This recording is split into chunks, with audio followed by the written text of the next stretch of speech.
Super guys, super. ഓ, കഴിച്ചപ്പോ pepper അങ്ങ് കേറിപ്പോയി. സൂപ്പർ പറഞ്ഞപ്പോഴേ.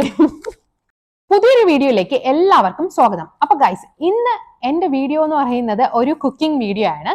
അപ്പോൾ കഴിഞ്ഞ ഒരു കുക്കിംഗ് വീഡിയോ ഞാൻ ഓൾറെഡി അപ്ലോഡ് ചെയ്തിട്ടുണ്ട്, ടൊമാറ്റോ റൈസിൻ്റെത്. അത് കാണാത്തവർ ആദ്യം അതൊന്ന് വേഗം കാണണം. അപ്പോൾ ഇന്നത്തെ കുക്കിംഗ്, അതായത് ഇന്ന് എന്താണ് കുക്ക് ചെയ്യാൻ പോകുന്നതെന്ന് വെച്ചാൽ, ഞാൻ ഇവിടെ ഖത്തറിൽ അമ്മൻ മെസ് എന്ന് പറയുന്ന ഒരു റെസ്റ്റോറൻറ്റിൽ പോയിട്ട് ഫുഡ് കഴിക്കാറുണ്ട്. എൻ്റെ അമ്മോ, ഒരു രക്ഷയില്ലാത്ത ടേസ്റ്റ് ആണ് അവിടുത്തെ ഫുഡ് എന്ന് പറയുന്നത്. ഭയങ്കര ഒരു ഒതന്റിക് ടേസ്റ്റ് ആണ്. എന്ത് കഴിച്ചാലും എനിക്കിപ്പോൾ തന്നെ പറയുമ്പോൾ നാവിൽ വെള്ളം ഊറുന്നുണ്ട്. ഒരു രക്ഷയില്ലാത്ത ടേസ്റ്റ് ആണ്. അപ്പൊ അവിടെ നിന്ന് ഞാൻ ലാസ്റ്റ് പോയപ്പോൾ ഒരു കറിവേപ്പില പെപ്പർ ചിക്കൻ ട്രൈ ചെയ്തിരുന്നു. അപ്പൊ ഞാൻ വിചാരിച്ചു, എന്നാ പിന്നെ അത് എങ്ങനെയാണ് ഉണ്ടാക്കുന്നത്, അവിടുത്തെ റെസിപ്പി ഒന്നും നമുക്ക് കിട്ടൂലല്ലോ, യൂട്യൂബിൽ ഒന്ന് അന്വേഷിച്ച് നോക്കുന്നത്. അങ്ങനെ മദ്രാസ് സമയിൽ എന്ന് പറയുന്ന ഒരു ചാനലിൽ നിന്ന് എനിക്ക് അതിന്റെ വീഡിയോ കിട്ടിയിട്ടുണ്ട്. ഒരുപാട് വീഡിയോസ് ഉണ്ട്, പക്ഷെ എനിക്ക് കണ്ടപ്പോ അമ്മൻ മെസ്സില അതുപോലെയൊക്കെ ഏകദേശം തോന്നിയത് അതായിരുന്നു. അതുകൊണ്ട് ഞാൻ വിചാരിച്ചു, എന്നാ പിന്നെ ഇന്നൊന്ന് ട്രൈ ചെയ്ത് നോക്കാന്ന്. ഓക്കെ, അപ്പോ എങ്ങനെയാണ് ഉണ്ടാക്കുന്നതെന്ന് നോക്കാം. ഞാനും ഇത് ഫസ്റ്റ് ടൈം ആണ് ട്രൈ ചെയ്യാൻ പോകുന്നത്. കൊള്ളില്ലെങ്കിൽ ഞാൻ ജെന്യൂൻ ആയിട്ട് വന്ന് ഞാൻ കൊള്ളില്ല എന്ന് പറയാവേ. അത് ചിലപ്പോൾ ഞാൻ ഉണ്ടാക്കുന്നത് കൊണ്ടായിരിക്കാം, അതും പറയാൻ പറ്റില്ല. പക്ഷെ സാധാരണ എനിക്ക് ഭയങ്കര കൈപുണ്യം എന്നാണ് എന്റെ വീട്ടിലുള്ളവരൊക്കെ പറയാറ്. അത് വേറൊരു കാര്യം, അതൊരു സത്യം. അത് പോട്ടെ. അപ്പൊ എന്തായാലും ഫ്ലോപ്പ് ആവില്ല എന്ന് ഞാൻ വിശ്വസിക്കുന്നു. നമുക്കൊന്ന് കുക്കിംഗ് ആ വീഡിയോയിലേക്ക് പോവാം. ഇൻഗ്രീഡിയൻസ് എന്തൊക്കെയാണെന്ന് നോക്കാം. നമുക്ക് ആവശ്യമായിട്ട് വേണ്ടത് ചെറിയ ഉള്ളി, അതുപോലെ കറിവേപ്പില, ഗ്രീൻ ചില്ലി, ജിഞ്ചർ ഗാർലിക് ചതച്ചതാണ് വേണ്ടത്. പിന്നെ മുഴുവൻ കുരുമുളകാണ് വേണ്ടത്, അതുപോലെ മുഴുവൻ പെരിഞ്ജീരകം, ജീരകം, കറുവാപ്പട്ട, ഏലക്ക, ക്രാമ്പു, പിന്നെ നമുക്ക് മെയിൻ ഐറ്റം ചിക്കനും വേണം. അപ്പോൾ ഇനി നമുക്കൊരു ചട്ടിയോ പാനോ എടുത്ത് ചൂടാവാൻ വേണ്ടി വെക്കുക. ചൂടായതിനു ശേഷം ഈ പറഞ്ഞ ഇൻഗ്രീഡിയൻസ്, അതായത് ക്രാമ്പ്, ഏലക്ക, പട്ട, പെരിഞ്ജീരകം, അതുപോലെ ജീരകം, നല്ല മുളക്, ഇതെല്ലാം കൂടെ തട്ടിയിട്ട് ഒന്ന് ചൂടാക്കി എടുക്കുക. ജസ്റ്റ് ഒന്ന് ചൂടാക്കിയാൽ മാത്രം മതി, ഒരുപാട് അങ്ങ് ചൂടാക്കരുത്, അവസാനം കരിഞ്ഞു പോവും, പിന്നെ അതിൻ്റെ ടേസ്റ്റ് തന്നെ മാറും. പിന്നെ ഇവിടെ നമുക്ക് ചെറിയ ഉള്ളിയാണ് എടുക്കേണ്ടത്, സവാള ഉപയോഗിക്കരുത്. ചെറിയ ഉള്ളിയാകുമ്പോൾ കുറച്ചും കൂടി ടേസ്റ്റ് കിട്ടും. പിന്നെ നമുക്ക് കറിവേപ്പില ഇതിലോട്ട് ജസ്റ്റ് അത് ചൂടായി വരുമ്പോഴത്തേക്കും കറിവേപ്പില ഇട്ട് കൊടുക്കാം. എന്നിട്ട് കറിവേപ്പിലയും ഒന്ന് ചൂടാവാൻ വേണ്ടി സോട്ട് ചെയ്ത് കൊടുക്കാം. അപ്പോൾ ഇവിടെ കറിവേപ്പിലയും ഈ മസാല ഐറ്റംസും എല്ലാം കൂടെ ചൂടായിട്ടുണ്ട്. ഇനി നമുക്കിതൊന്ന് പൊടിച്ചെടുക്കണം. മിക്സിയുടെ ജാറിലിട്ട് ഒന്ന് പൊടിച്ചെടുക്കണം, ഒന്ന് ചൂടാറട്ടെ. അപ്പോൾ ചൂടാറിയതിന് ശേഷം ഞാൻ ചെറിയ ജാർ എടുത്ത് അതിലേക്ക് ഇതെല്ലാം കൂടെ തട്ടുന്നുണ്ട്. ഇനി നമുക്കിതൊന്ന് ഫൈൻ പേസ്റ്റായിട്ട് നല്ല രീതിയിൽ ഒന്ന് പൊടിച്ചെടുക്കാവേ. പിന്നെ ഇവിടെ പെപ്പർ പൗഡർ നിങ്ങൾ യൂസ് ചെയ്യരുത്, കാരണം മുഴുവൻ കുരുമുളകാവുമ്പോഴേ അതിൻ്റെ ഒരു ടേസ്റ്റ് നമുക്ക് കൂടുതലായിട്ട് കിട്ടുള്ളൂ. അതായത് ഫൈൻ ആയിട്ടുള്ള പെപ്പർ പൗഡറിൽ നിന്നും ഈ ഒരു കുരുമുളകായിരിക്കും പൊടിച്ചെടുക്കുന്നതായിരിക്കും കുറച്ചുകൂടെ ടേസ്റ്റ്. ഇനി നമുക്ക് അതേ സെയിം ചട്ടിയിൽ കുറച്ച് വെളിച്ചെണ്ണ ഒഴിക്കാം. ഒഴിച്ചതിന് ശേഷം ഗ്രീൻ ചില്ലി, അതുപോലെ തന്നെ ജിഞ്ചർ ഗാർലിക്, ഇവ ഇത്രയും കൂടെ ചതച്ചത് ഇട്ട് നമുക്കൊന്ന് നല്ല രീതിയിലൊന്ന് സോട്ട് ചെയ്ത് കൊടുക്കാം. ഇവിടെ ഞാൻ എടുത്തേക്കുന്ന 2 പച്ചമുളകും അതുപോലെ ഒരു ചെറിയ ഒരു ഇഞ്ചിയുടെ കഷ്ണവും അതേപോലെ ഒരു 5 വെളുത്തുള്ളി അല്ലിയാണേ. ഇത്രയാണ് ഞാൻ എടുത്തേക്കുന്നത്. ഒരുപാടൊന്നും ആവശ്യമില്ല, കാരണം ഞാൻ ഇവിടെ എടുത്തേക്കുന്ന ചിക്കൻ എന്ന് പറയുന്നത് 250 ഗ്രാമേ ഉള്ളൂ. സോ അതിനനുസരിച്ചുള്ള ഇൻഗ്രീഡിയൻസ് മാത്രമേ ഞാനിവിടെ എടുത്തിട്ടുള്ളൂ. അപ്പോൾ ഇതൊന്ന് ചൂടായി വന്നതിന് ശേഷം നമുക്കിതിലേക്ക് മഞ്ഞപ്പൊടി ആഡ് ചെയ്ത് കൊടുക്കാം. മഞ്ഞപ്പൊടി ഒന്ന് ജസ്റ്റ് ഇട്ടതിന് ശേഷം ഒന്ന് ഇളക്കി കൊടുത്തതിന് ശേഷം ഇനി നമുക്ക് ചെറിയ ഉള്ളി ഇതിലേക്ക് തട്ടി കൊടുക്കാം. ഇനി ചെറിയ ഉള്ളിയുടെ കളർ ഒന്ന് ചെറുതായിട്ടൊന്ന് മാറി വരട്ടെ, അതുവരെ ഒന്ന് ഇളക്കി കൊടുക്കണം. ഞാൻ പറഞ്ഞില്ലേ, ഇവിടെ നമുക്ക് ചെറിയ ഉള്ളി ആണ് എടുക്കേണ്ടത്, അതാണെങ്കിൽ കുറച്ചും കൂടെ കൂടുതൽ ടേസ്റ്റ് കിട്ടുള്ളൂ. സവാള ആണെങ്കിലും നിങ്ങൾക്ക് ഉപയോഗിക്കാം, കുഴപ്പമൊന്നുമില്ല.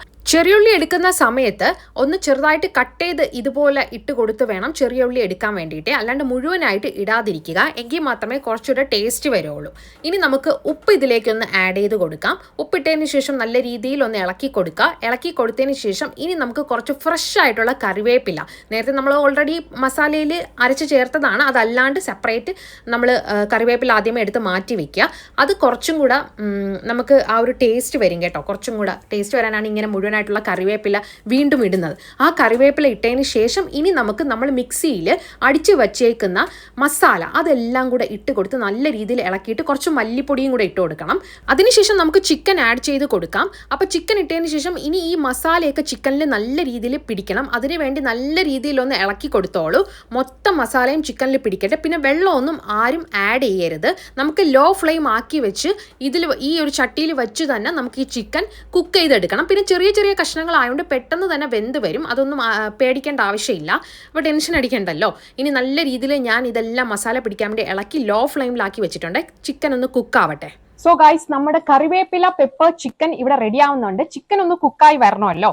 അപ്പോൾ ഗൈസ്, നമ്മൾ ഇതിൽ കറി ലീവ്സ് ആഡ് ചെയ്യുന്നത് നല്ല പൊടിച്ച് ഫൈൻ പേസ്റ്റ് ആക്കിയിട്ടാണല്ലോ മസാലയുടെ കൂടെ. അങ്ങനെയാണല്ലോ നമ്മൾ മസാല തയ്യാറാക്കുന്നത്. അപ്പൊ സാധാരണ നമ്മൾ എല്ലാ കറിയിലും എന്ത് വെച്ചാലും കറിവേപ്പില ഇടുന്നവരാണ്. പക്ഷെ ആ കറിവേപ്പിലയെ നമ്മൾ കറി വെച്ചതിന് ശേഷം കഴിക്കാൻ നേരം അങ്ങ് എടുത്ത് കളയും അല്ലെ. അപ്പൊ ഈ ഒരു റെസിപ്പി നിങ്ങൾ ട്രൈ ചെയ്യുമ്പോൾ നിങ്ങൾക്ക് ആ കറിവേപ്പിലയുടെ ബെനിഫിറ്റ്സും കൂടെ അതിൽ കിട്ടും. ആ കറിവേപ്പിലയുടെ ആ ഒരു ടേസ്റ്റ്, അയ്യോ, അത് കഴിക്കുമ്പോൾ നിങ്ങൾക്ക് മനസ്സിലാവും. എനിക്ക് പറഞ്ഞു തരാൻ അറിഞ്ഞൂടെ, നിങ്ങൾ കഴിച്ചു നോക്ക്.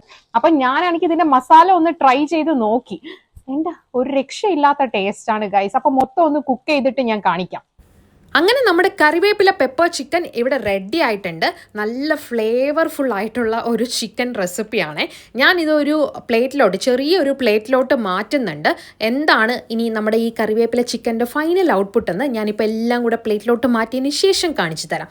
ഇതാണ് നമ്മുടെ കറിവേപ്പില പെപ്പർ ചിക്കൻ്റെ ഫൈനൽ ഔട്ട്പുട്ട് എന്ന് പറയുന്നത്. കാണാൻ നല്ല ഭംഗിയുണ്ടല്ലേ, അതുപോലെയാണ് ടേസ്റ്റും. ഒന്ന് ട്രൈ ചെയ്ത് നോക്കട്ടെ. സോ ഗൈസ്, നമ്മുടെ കറിവേപ്പില പെപ്പർ ചിക്കൻ ഇവിടെ റെഡി ആയിട്ടുണ്ട്.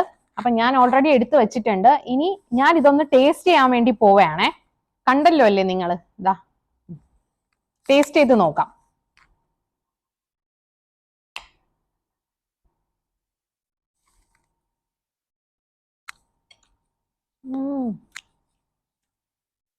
Super guys, super. ഓ, കഴിച്ചപ്പോ പെപ്പർ അങ്ങ് കേറിപ്പോയി. സൂപ്പർ പറഞ്ഞപ്പോഴേ ഒരു രക്ഷയില്ല, അത്രയ്ക്ക് ടേസ്റ്റ്. കാരണം ഇതില് നമ്മൾ ആ സ്പൈസസ് ഒക്കെ ആഡ് ചെയ്ത് പ്ലസ് കറിവേപ്പിലയും കൂടെ ഇട്ടത് കാരണമേ ഒരു രക്ഷയില്ലാത്ത ടേസ്റ്റ്. കൊള്ളില്ലെങ്കിൽ ഞാൻ കൊള്ളില്ലെന്ന് പറയുള്ളൂ. കാരണം എന്റെ പഴയ വ്ളോഗ്സ് ഒക്കെ കണ്ടാൽ നിങ്ങൾക്ക് മനസ്സിലാവും ഒരു സാമ്പാർ വെച്ച് ഫ്ലോപ്പ് ആയി പോയ കഥ. അപ്പോ നിങ്ങൾ ഇത് മസ്റ്റ് ട്രൈ ചെയ്യണം. കാരണം അമ്മൻ മെസ്സിന്ന് കിട്ടുന്ന ടേസ്റ്റ് ഉണ്ടാകും ചോദിച്ചാൽ അമ്മൻ മെസ്സിൽ വേറെ ആരോ ആണല്ലോ ഉണ്ടാക്കുന്നത്. ഇത് ഞാൻ ഉണ്ടാക്കിയതാണ്. അപ്പൊ ഓരോരുത്തരുണ്ടാക്കുമ്പോ അതിന്റെ കൈപുണ്യം വേറെ ആണല്ലോ, വേറെ ടേസ്റ്റ് ആണല്ലോ. പക്ഷെ നിങ്ങൾ എന്തായാലും ഒന്ന് ട്രൈ ചെയ്ത് നോക്ക്. കൊള്ളൂല്ലെങ്കിൽ വന്ന് എന്റെ കോമന്റ് സെക്ഷനിൽ വന്ന് പറയും കൊള്ളൂലാന്ന്. അതുപോലെ നിങ്ങൾ അമ്മൻ മെസ്സി പോയിട്ടില്ലെങ്കിൽ അവിടെ പോയി ഒന്ന് കഴിച്ചു നോക്കാം. അപ്പൊ നിങ്ങൾക്ക് മനസ്സിലാവും പല വെറൈറ്റി ടേസ്റ്റ് ഉള്ള ഫുഡാണ് എല്ലാം.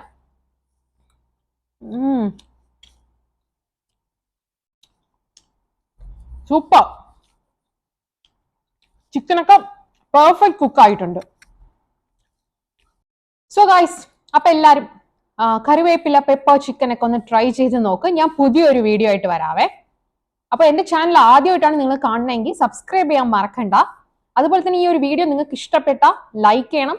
പിന്നെ ഈ ഒരു സാധനം ഉണ്ടാക്കി നോക്കണം കേട്ടോ, അടിപൊളി സാധനമാണ്. ഓക്കെ, അപ്പൊ നമുക്ക് പുതിയൊരു വ്ളോഗിൽ കാണാം. Bye bye, take care.